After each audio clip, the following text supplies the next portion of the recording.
ভারতে নিট প্রশ্নপত্র ফাঁস নিয়ে দেশজুড়ে টানা ৬ দিনের তুমুল আন্দোলনের মুখে পদত্যাগ করেন কেন্দ্রীয় শিক্ষামন্ত্রী ধর্মেন্দ্র প্রধান। আর তার পদত্যাগে যখন পুরো ভারত জুড়ে আনন্দে উল্লসিত শিক্ষার্থীরা, ঠিক তখনই খবর আসে প্রশ্ন ফাঁস চক্রের মূল হোতা বিজেন্দ্র গুপ্তকে গ্রেপ্তার করেছে মহারাষ্ট্র পুলিশ।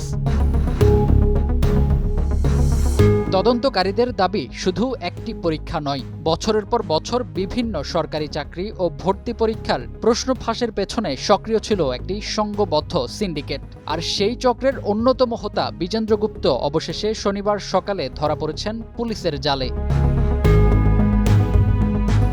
মহারাষ্ট্র পুলিশের দাবি, দীর্ঘদিন ধরেই আত্মগোপনে ছিলেন বিজেন্দ্র। বারবার অবস্থান বদলে পুলিশের নজর এড়িয়ে গেলেও গোপন সংবাদের ভিত্তিতে বিহারে যৌথ অভিযান চালিয়ে তাকে গ্রেপ্তার করা হয়। অভিযানে তার ঘনিষ্ঠ সহযোগী ইন্দ্রজিৎ সিং ওরফে পিকুকেও আটক করা হয়েছে।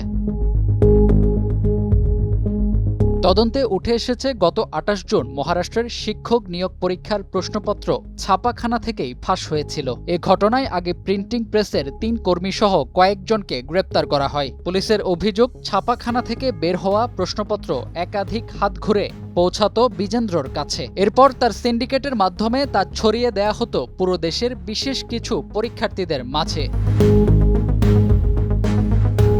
তদন্তকারীরা আশঙ্কা করছেন, শুধু মহারাষ্ট্র নয়, ভারতের বিভিন্ন রাজ্যের সরকারি চাকরি ও ভর্তি পরীক্ষার প্রশ্ন ফাঁসের সঙ্গেও জড়িত থাকতে পারেন বিজেন্দ্র গুপ্ত।